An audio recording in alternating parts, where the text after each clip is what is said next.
Le coronavirus vient d'être officiellement qualifié de pandémie. Alors que le monde s'active pour contenir le virus, il y a des choses simples que vous pouvez faire pour réduire votre risque d'infection et celui de votre famille. Il s'avère qu'une pratique culturelle indienne courante peut être une protection puissante contre les infections. Une étude publiée il y a quelques jours dans le célèbre New England Journal of Medicine a évalué combien de temps le coronavirus peut survivre en dehors du corps humain et infecter les surfaces de nos maisons, bureaux et autres lieux. Ils ont trouvé que le virus peut survivre jusqu'à 3 jours sur de l'acier inoxydable et du plastique, et jusqu'à 1 jour sur du carton. Mais ce qui est vraiment intéressant, c'est que le virus est incapable de survivre même 4 heures sur des surfaces en cuivre. Ce n'est pas la première étude à trouver que le cuivre est très efficace pour détruire les virus et les bactéries. Un essai clinique dans des hôpitaux aux États-Unis a montré que l'utilisation de surfaces en cuivre dans les unités de soins intensifs tue 97% des bactéries et réduit le risque d'infection de 40%. Les surfaces en cuivre ont toujours fait partie intégrante de la culture indienne. Nous stockons notre eau dans des récipients en cuivre et mangeons notre nourriture dans des assiettes en cuivre et en laiton. Outre les puissants bienfaits purificateurs, utiliser des ustensiles en cuivre est aussi favorable de bien d'autres façons. La façon dont l'eau doit être conservée chez soi, il y a toute une science là-dessus. Comment la conserver, dans quel genre de matériaux, comment la traiter. Personne ne boit d'eau traditionnellement, en Orient, sans d'abord s'incliner devant elle. Parce que la façon dont l'eau se comporte dépend de la façon dont vous la traitez. Le volume de mémoire et d'intelligence porté par l'eau, et chaque molécule d'eau et chaque étendue d'eau est très spécifique et la façon dont elle se comporte en vous est très différente. Peut-être que tout est H2O, mais ça ne se comporte pas de la même façon. Alors comment traiter l'eau ? Il y a de très nombreux processus scientifiques, on appelle ça les pratiques de Bhuta-Shuddhi.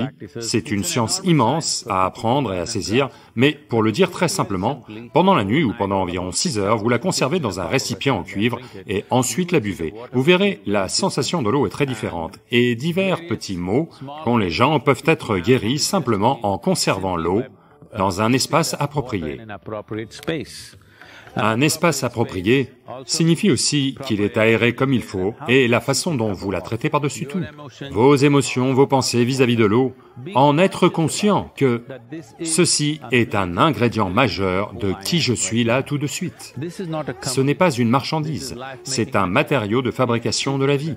Si vous la traitez avec la révérence nécessaire, par manque de vocabulaire, je dis révérence, ou amour envers l'eau, ou un sentiment de joie envers l'eau, vous verrez, l'eau va se comporter très différemment en vous.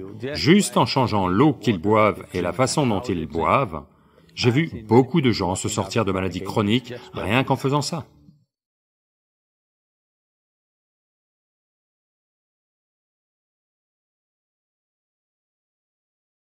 La plupart des êtres humains, leur génie étincelle une fois de temps en temps. Quelqu'un peut-il être au top tout le temps? Bien sûr. Je pourrais vous dire un secret, mais je suis devant les caméras. Il y a 3 façons de fonctionner de telle sorte que les autres pensent que c'est miraculeux. Donc ils deviennent les grands joueurs qu'ils sont. Ils décident même mentalement de la façon dont l'autre doit se comporter. Quand j'ai ressenti un réel sentiment de joie, où il y a eu, je suppose, un léger changement dans mon expérience, ou du moins une autre sorte d'expérience. C'est ce que les sportifs pourraient appeler être dans le flow, bien sûr, oui. Et c'est peut-être une expression galvaudée, mais au moins il y a une expérience où momentanément vous vous sentez un peu... Donc votre influence dépasse votre sport. Voyez, vous pouvez être dans le flow et lancer ce... Comment vous appelez ça? De quoi? La poire. Le ballon de rugby, oui. Ce n'est pas un ballon. Si, c'est un ballon, si. Mais il n'est pas rond. Si, c'est un ballon, si. Non, c'est quand même un ballon. Ok, quand vous êtes dans le flow et que vous le lancez parfaitement bien, et je suis à l'autre bout avec du savon sur les mains, ou du beurre sur les mains, et le ballon est perdu. Le flow ne marche pas, n'est-ce pas? Vous pouvez être parfaitement dans le flow, mais c'est un sport d'équipe. Tout le monde doit être dans le flow. Il y a peut-être eu des situations où tout le monde était boum à un moment, d'accord? Donc, pourquoi est-ce que ça a lieu seulement une fois de temps en temps? Parce que, pour la plupart des êtres humains, leur génie étincelle une fois de temps en temps. Imaginons que le Soleil, qui est une source vivante d'énergie pour nous tous, c'est la seule source d'énergie pour cette planète. Si le Soleil ne se levait qu'une fois de temps en temps, pas tous les jours, que serait la vie? En ce moment, c'est ce qui se passe aussi avec les individus. Tous les jours, ou peut-être que les Anglais ne seront pas d'accord avec moi, tous les jours le soleil ne se lève pas pour eux, mais il se lève. Il peut être caché par les nuages, mais il se lève tout le temps. Ce que je dis, c'est que tout ce qui est le processus de la vie ici, disons que, comme votre flot, si votre cœur battait de temps en temps, qu'est-ce qui vous arriverait? Oui, ça ne durerait pas longtemps. Donc, de temps en temps, vous êtes dans le flot, c'est quelque chose qui doit cesser. Oh, est-ce que quelqu'un peut être dans le flot tout le temps? Bien sûr. Vous devez être dans l'état dans lequel vous voulez être, parce que quand il est question de performance physique dans le monde, il y a beaucoup de facteurs. Ok? Il y a beaucoup de facteurs qui ne sont peut-être même pas tous dans votre perception. Mais quand il s'agit de nature intérieure, être dans le flow doit être à chaque instant de votre vie, n'est-ce pas? Absolument, oui. Parce qu'il n'y a qu'un seul ingrédient, juste vous. À l'extérieur, voyez, il y a tous ces gens-là dans la pièce. Pour que dans cette pièce l'ambiance soit agréable, tous ces gens doivent coopérer. Autrement, si elle commence à paniquer, qu'est-ce que je fais? On peut la gérer, mais quand même, ça va casser l'ambiance dans la pièce. Mais dans mon ambiance intérieure, il n'y a qu'une seule personne. Cette personne est-elle partante, je vous le demande? Est-ce une personne partante ou pas? Vous devez la rendre partante, c'est là tout le truc. Parce que la seule et unique chose que vous ayez, c'est la vie. Et à quel point vous la maintenez merveilleuse en vous, c'est tout ce que vous pouvez faire. Pour le reste, dans le monde, on fait quelque chose. C'est vraiment intéressant, parce qu'en particulier dans ma position, il y a des moments où c'est le chaos absolu. Et vous faites les trucs les plus difficiles et exigeants avec toutes sortes d'interférences qui viennent des équipes adverses, et vous le faites sans effort, de façon fluide et belle. Et alors l'arbitre donne un coup de sifflet et dit « Ok, maintenant vous avez un penalty », ce qui veut dire que je dois tirer le ballon entre les poteaux comme un golfeur. Je passais de cette version géniale de moi-même à tout à coup quelque chose que j'avais pratiqué tant de fois et que j'avais l'impression de si bien connaître. Je passais du chaos et de toutes sortes de complexités extérieurement à quelque chose de simple extérieurement. Et je rendais ça extrêmement complexe. Parce que soudain, à cet instant, vous passez de la clarté, comme vous l'avez dit, d'une simplicité à une complexité absolue. Soudain, la question c'est, qu'est-ce que les gens vont penser si je le rate? Et si Dieu m'en garde, si je laisse tomber mon équipe, etc., etc. Si vous pensez à ce que les gens vont penser, le ballon n'ira que sur les gens. Oui, c'est vrai. Très vrai. Donc, je pourrais vous dire un secret, mais je suis devant les caméras, que faire? Je vais quand même vous le dire. S'il vous plaît. Mais vos adversaires vont peut-être aussi l'apprendre. Ça va.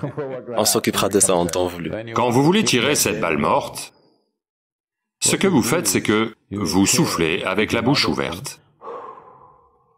Et vous utilisez ça comme un moyen, entre 40 et 50 cm, quelque part là, vous concentrez vos yeux là, sur cet espace vide, ok? Vous pouvez faire ça 3 fois. Il y a quelque chose d'autre qu'on appelle Akash, qui s'active grâce à ça. Avec ça, vous êtes naturellement dans le flow. Voyez, il y a 3 façons de fonctionner de telle manière que les autres pensent que c'est miraculeux. Une chose, c'est de ne devenir que le corps. Vous n'avez plus de mental du tout. Vous n'êtes que le corps. Comme... je ne sais pas, je ne devrais pas dire de nom probablement. Il y a de grands joueurs dans le football. Quand vous les voyez, vous pouvez voir qu'ils n'ont pas de mental. Ils ne sont que le corps. Et ils vont faire des choses miraculeuses que personne ne pensait qu'ils pourraient faire à cet instant, quand ils sont comme ça. Et ils entrent dans ce flot plus souvent que les autres. Donc ils deviennent les grands joueurs qu'ils sont. Une autre façon, c'est un mental très puissant qui visualise et crée ce qu'il veut. C'est une autre façon d'être là, qui est puissante, mais je ne sais pas combien de gens ont la discipline et la concentration nécessaires pour faire ça. Quelques-uns font ça. Certains qui construisent le jeu ont ce truc. Ils décident même mentalement comment l'autre gars doit se comporter. Bien des fois, vous avez vu ça, à de rares moments, en particulier dans le football et aussi dans les matchs de cricket. Le lanceur décide comment le batteur doit se comporter. Vous savez? Oui, je vois bien. C'est vraiment merveilleux de voir ça. Parce que, comme le disait Sachin Tendulkar, vous savez, il m'a posé une question dans une conférence. Il a dit, « Sadhguru, vous savez, avant, là, maintenant, c'est la dernière balle du match. Et vous savez, je dois marquer un score de 100 ou quelque chose d'important doit arriver. Même avant de jouer le coup, je vois que c'est comme ça que le lanceur va lancer la balle. Et je suis déjà prêt pour ce coup. Et c'est comme ça qu'il va la lancer, et c'est comme ça que je vais la frapper. Donc, ceci, c'est utiliser le mental pour faire en sorte que ce gars fasse ce que vous voulez, d'accord? C'est une autre façon. Une autre façon que je viens de vous dire, c'est de ne pas vous en faire. De toute façon, le corps est bien entraîné, le mental est entraîné pour le match. Ne touchez pas à ça pendant le match. Cette préparation du corps et du mental doit avoir lieu avant le match, d'accord? Vous n'allez pas vous entraîner sur le terrain du match. Donc, il y a un autre type d'intelligence que l'on appelle la conscience.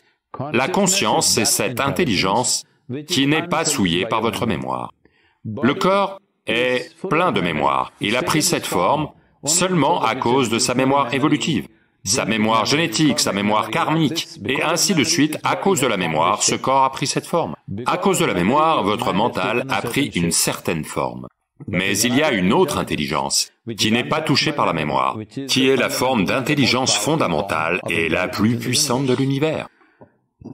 Si vous touchez ça, votre corps et votre mental doivent être de toute façon bien entraînés pour jouer ce match, autrement vous ne pouvez pas jouer.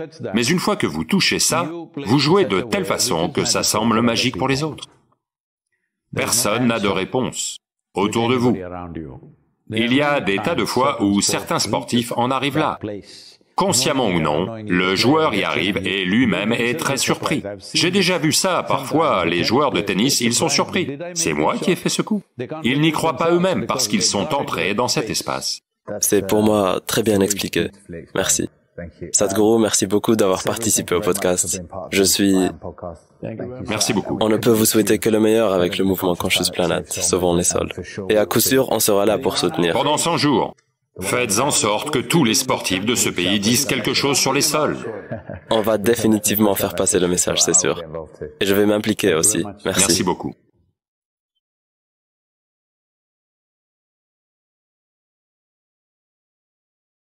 Le Rudraksha, en tant que graine, cet arbre pousse principalement à une certaine altitude, entre 2000 et 3500 mètres d'altitude.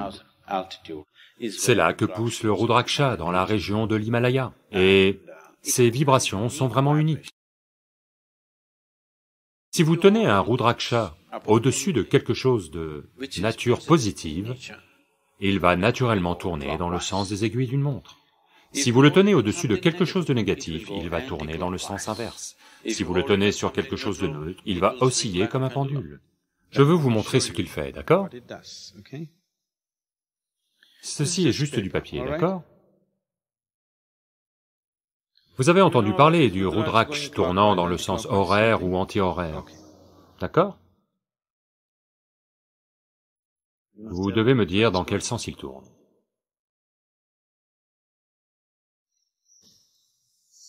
Quel sens? Dans le sens horaire, pas vrai? Maintenant, je n'ai fait aucun transfert d'énergie ou autre, juste froissé, d'accord? Je l'ai juste froissé. Regardez ça.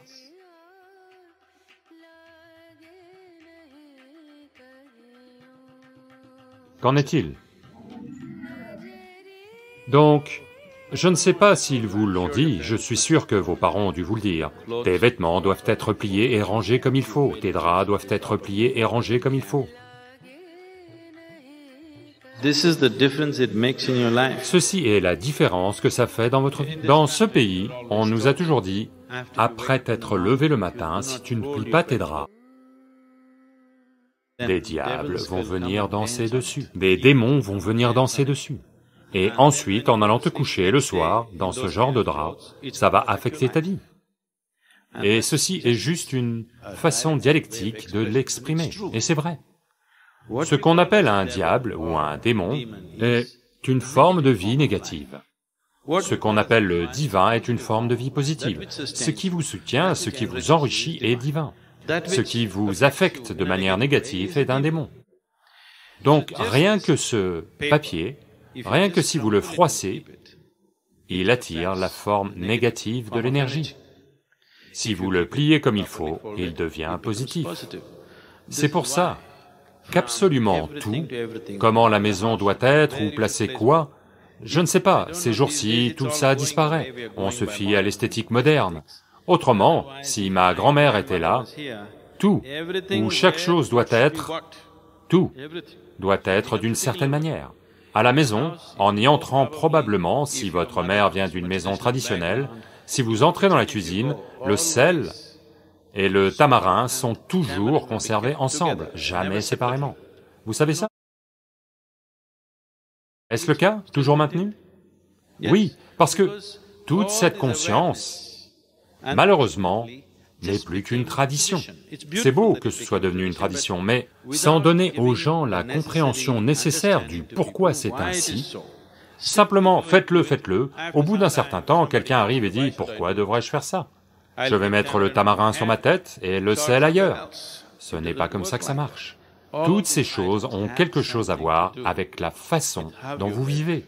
Chaque chose, comment elle doit être rangée.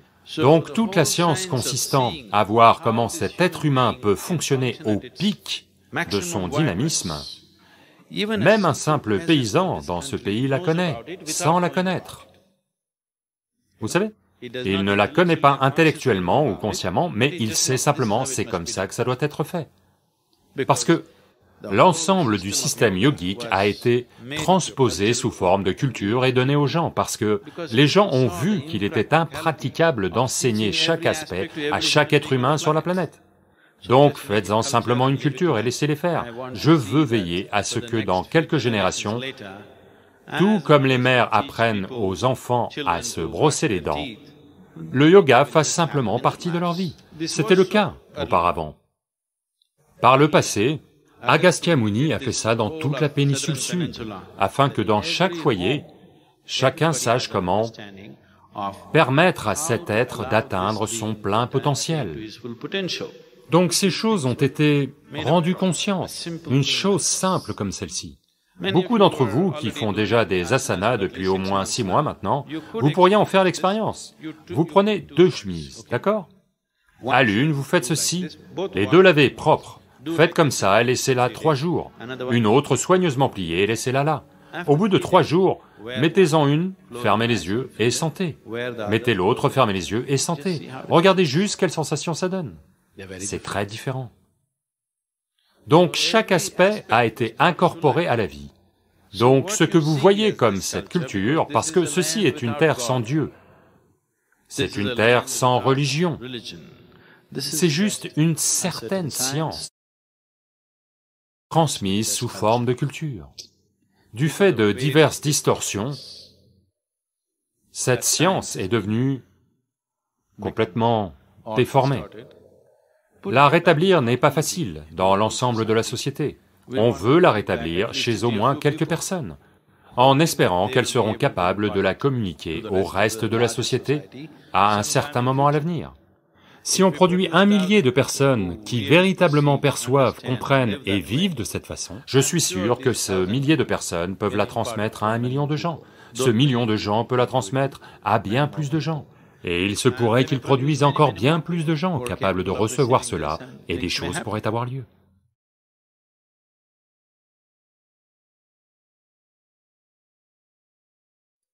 Bhrigu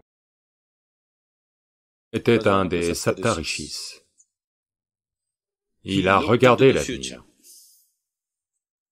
Et il a dit, c'est comme ça que les êtres humains seront. Jusqu'à la fin du monde, il l'a prédit. Est-ce qu'il parle de vous? Non. Il parle de l'humanité, de la façon dont elle va évoluer, ce qu'elle va faire. Et si les nombreuses combinaisons et permutations, s'ils sont de ce genre-ci, ce qui leur arrivera, s'ils sont de ce genre-là, ce qui leur arrivera, et ainsi de suite, il a écrit une carte. Je veux que vous voyiez ça comme un croquis. Supposez que vous fassiez un croquis des mouvements du vent. Si ici il y a une dépression, on sait que le vent va aller vers là. S'il y a un anticyclone, on sait que le vent va s'en éloigner. Donc il a fait une carte de l'humanité. La conscience humaine, si elle est comme ça, il va aller vers là, aller dans ce genre de ventre, il va attirer ce genre de choses, il va se passer ci, il va se passer ça, et ainsi de suite, minutieusement, il a exploré tout ça. Donc ça a été appelé Bhrigu Samhita, c'est une carte de la conscience humaine jusqu'à la fin de ce système solaire. Comment les êtres humains vont évoluer, quel genre d'êtres humains vont arriver, quels sont tous les facteurs qui vont entrer en jeu. Comment la lire? Il a formé des gens. Si une carte élaborée est faite de quelque chose, supposez que vous preniez même une... Avez-vous vu une carte topographique? Pas la carte ordinaire. Avez-vous vu la carte géologique de l'Inde? Aux États-Unis, ils en ont. Avez-vous vu ces cartes? Il faut un certain niveau d'entraînement pour lire la carte, tout est marqué dessus. Ou avez-vous vu les cartes aéronautiques? Elles sont vraiment complexes, ok? Si vous voulez voler d'un bout du monde à l'autre, il y a une carte aéronautique. À moins d'être bien formé, j'ai passé ces examens et je les ai réussis, mais je ne pense pas pouvoir naviguer d'ici jusqu'à, disons, l'Amérique du Sud sans problème, parce que la planète est ronde, elle tourne, les fuseaux horaires changent, tout cela est pris en compte sur la carte. Quelqu'un qui sait la lire, en 2 minutes, il sait exactement ce que c'est, les coordonnées, il les note et il sait où aller. Autrement, si vous ne savez pas la lire, vous passez des jours dessus, des mois dessus, vous ne savez pas. Donc quand il a écrit cette carte élaborée de la conscience humaine, il a formé des gens avec une certaine dimension d'intuition à la lire, parce que ce n'était pas que de la logique. Donc ces gens ont maintenu cette tradition qui est arrivée jusqu'ici. Et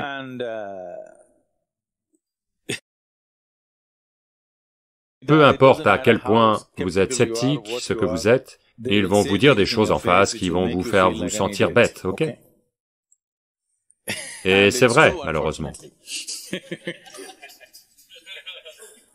Vous allez vous asseoir en face d'un Adivadya, la première chose avec laquelle il va vous choquer, comme il l'a dit, c'est qu'il vous dit le nom de votre mère et de votre père. Vous êtes fini, vous êtes déjà à terre.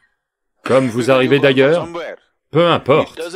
Si vous venez d'un autre pays, il va dire la première lettre. Il ne saura peut-être pas que vous êtes une Susanna ou une Tania. Il ne le saura peut-être pas. Il va dire, votre nom commence par un T. Juste comme ça. Parce que il ne regarde pas votre origine ou votre avenir, rien. Il lit juste une carte. En lisant la carte, il dit, ok, c'est ça la température, c'est ça l'élévation, ça c'est ci, ça c'est ça. Mais c'est une carte intuitive, à moins d'être dans un certain état, et il ne peut pas faire ça. Donc ça devrait toujours se passer autour du temple, le temple Vaitishwaran est fait pour ça, et ça a généralement lieu autour. Maintenant, par intérêt commercial, ils se sont installés partout. Ce n'est peut-être pas aussi efficace, mais il y en a certains qui sont en plein dans le mille. Mais si vous êtes sur la voie spirituelle, il va refuser de prédire votre avenir, si c'est un vrai. Toujours. Donc si vous y allez et qu'il prédit votre avenir, ça veut dire que vous n'êtes pas encore dessus.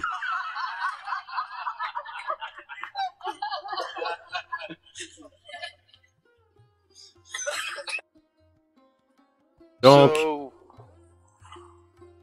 est-ce que la destinée est écrite? La destinée n'est pas quelque chose qui est écrit par quelqu'un, c'est votre propre cas. Votre logiciel est d'une certaine façon, donc naturellement ça va fonctionner comme ça. Supposez que vous ayez un certain type de logiciel dans votre ordinateur, quoi que vous fassiez, il va faire la même chose, n'est-ce pas? Mais est-ce que je peux casser l'ordinateur pour l'arrêter? Oui, je peux. Mais malgré tout, si vous le rallumez, avec le même disque dur, il va se passer la même chose, dans un nouvel ordinateur. Donc si je vous dis que vous allez vivre 80 ans et que vous sautez de la montagne aujourd'hui, on va vous acheter un nouvel ordinateur, un peu plus tard, mais avec le même matériel, le même logiciel plutôt.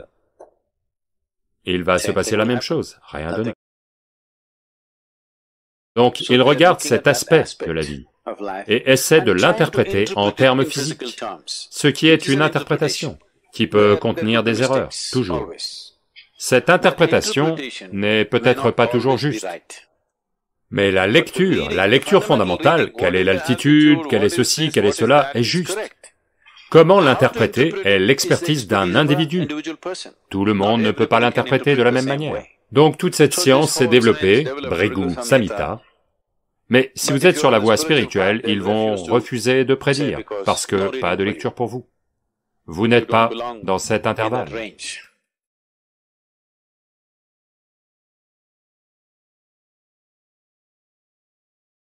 Sadhguru, je tiens tout d'abord à vous remercier d'être présent dans tous les aspects de ma vie ces dernières années. Sadhguru, je veux juste vous demander, c'est à propos de la direction, comme le voyage intérieur. Chaque fois que j'entame le voyage intérieur, je m'enlise dans le bon, le mauvais, le correct, le pas correct, la conduite. Ce n'est pas clair pour moi. Je ne comprends pas qu'est-ce que ce voyage intérieur. Comment vous y engager, comment m'y engager, comment faire ce voyage intérieur. Où voulez-vous aller? Je ne sais pas. Je veux aller en moi, Sadhguru. Je ne sais vraiment pas. Parce qu'une fois, j'ai vu une de vos vidéos, vous avez dit que c'est la direction qui doit être fixée en premier, et qu'ensuite le voyage commence.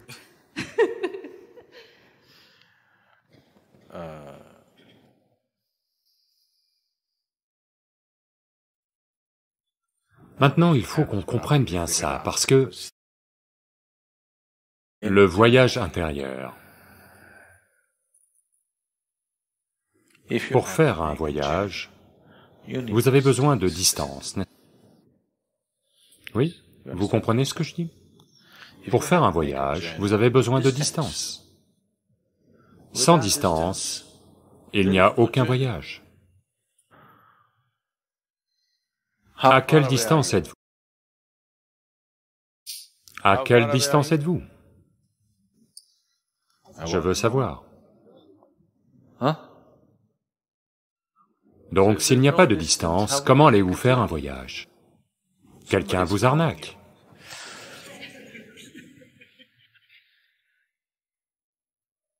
Oui, quelqu'un vous mène en bateau, n'est-ce pas? Parce que la base pour faire un voyage, c'est que vous avez besoin d'une distance. Sans distance, comment faire un voyage? Donc n'essayez pas de faire un quelconque voyage intérieur. Mais je veux aller à l'intérieur. À l'intérieur de quoi? Qui veut entrer dans quoi? Je veux entrer en moi. Qu'est-ce que c'est que ça? Est-ce que quiconque peut entrer en lui-même? Je vous le demande. Si vous êtes ceci, vous êtes ceci, n'est-ce pas? Comment ceci peut-il aller dans ceci? Ceci peut aller dans cela, cela peut aller dans ceci, ceci ne peut pas aller dans ceci, n'est-ce pas? Oh Sadhguru, vous jouez juste sur les mots, mais qu'en est-il du voyage intérieur?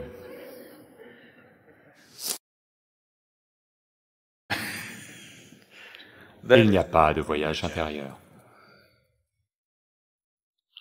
Tous les mots qui sont utilisés dans le langage ne peuvent décrire que l'extérieur. Donc le langage fait partie de l'extérieur, donc tout ce qu'on dit ne fait que tourner autour de cela, jamais cela. Nous pouvons tourner autour en parlant, personne ne peut en parler. Si quiconque pense, ça y est, il a besoin d'un traitement. Il n'a pas besoin d'un gourou, il a besoin d'un psychiatre. Oui. Un gourou est pour les gens qui sont normaux, mais qui veulent en savoir plus. Si vous êtes anormal, vous avez besoin d'un psychiatre, pas d'un gourou. Oui, d'un traitement. Donc n'essayez pas de faire un quelconque voyage. Faites juste une chose, rentrez chez vous aujourd'hui. N'essayez pas d'aller nulle part. Pas de voyage extérieur, pas de voyage intérieur. Asseyez-vous simplement, faites-moi voir ça. Si vous pouvez juste vous asseoir un seul instant, vous avez réussi. Mais le problème, c'est que si vous êtes assis ici, vous voulez galoper quelque part. Restez simplement assis ici. Au niveau de votre corps, vous n'allez nulle part. Au niveau de votre mental, vous n'allez nulle part. Au niveau de vos émotions, vous n'allez nulle part. Au niveau de votre imagination, vous n'allez nulle part. N'allez nulle part, restez simplement assis. C'est tout. Donc, voyage intérieur. Aucun voyage. Vous êtes déjà ici. Si vous n'étiez pas né, alors vous auriez dû faire un voyage pour vous trouver. Vous êtes déjà ici. Êtes-vous ici? Je veux savoir, êtes-vous ici? Vous êtes déjà ici, et alors? Si c'est aussi simple que ça, pourquoi est-ce que je ne comprends pas? Parce que vous voulez un voyage. Vous pensez que si vous êtes assis ici, votre vie sera gâchée. Vous devez aller quelque part, tout le temps, vous devez aller quelque part. Non. Asseyez-vous juste ici et voyez. Il y a une belle histoire dans le Tamil Nadu. À l'époque britannique, cela s'est passé dans les années 1920 environ. Et les Britanniques gouvernaient la région. Ils avaient des officiers qui avaient le titre de percepteur. Vous avez encore des percepteurs au Bengale? Avez-vous des percepteurs? On les appelait percepteurs parce que leur seul devoir fondamental et unique, était de collecter des impôts. Et ils collectent tout le temps, où qu'ils aillent. Donc il n'y a pas grand-chose à collecter dans les villages, parce que les gens grattent à peine le fond de leur peau pour manger. Donc, là aussi, ils ont collecté. L'agriculture était lourdement taxée en Inde du Sud, je ne sais pas comment c'était au Bengale, je crois qu'elle l'était. Lourdement taxée veut dire plus de 50% de taxes sur l'agriculture. Donc les percepteurs visitaient régulièrement les temples, pas par dévotion, mais pour collecter tout ce qui arrivait là, parce que de grandes collectes avaient lieu dans les temples. Donc chaque temple devait tenir un compte de ses dépenses. Donc dans ce temple-ci, le percepteur arrive et parcourt les livres de compte. Et là, une dépense de 30 roupies a été inscrite pour un mois, pas pour un jour, pour un mois.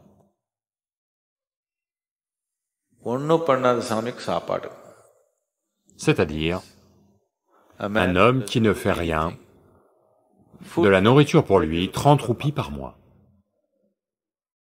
Le percepteur voit ça et dit, « Pourquoi nourrissons-nous cet homme qui ne fait rien ?» Alors, ils essayent d'expliquer, les administrateurs. Vous savez, cet homme ne fait rien, mais pas juste rien, il ne fait rien. Non. Dans le monde de Sa Majesté, si vous voulez gagner votre vie, vous devez faire quelque chose. Un homme qui ne fait rien, nous ne pouvons pas le nourrir. Arrêtez. Mais l'administrateur dit, non, pas comme ça, cet homme est... Vous savez, il ne fait vraiment rien, vous savez. Alors il est certain qu'il ne faut pas le nourrir. Arrêtez.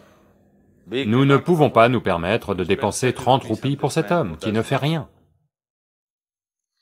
Il y avait un administrateur avisé. Il dit, « Faites une chose, venez avec moi. Je vais vous montrer cet homme qui ne fait rien. Asseyez-vous avec lui et faites ce rien un certain temps. Vous allez comprendre. » Donc ils emmènent le précepteur et le font s'asseoir. Il y a un homme qui est simplement assis là.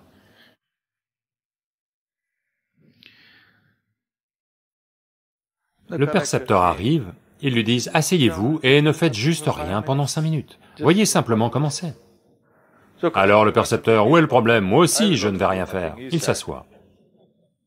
Il n'arrive pas à rester assis 2 minutes. Mais cet homme est simplement assis. Il lui est arrivé des choses qu'il n'avait jamais imaginées possibles, juste en restant assis là. Il dit, ce n'est pas possible. D'accord, nourrissez cet homme.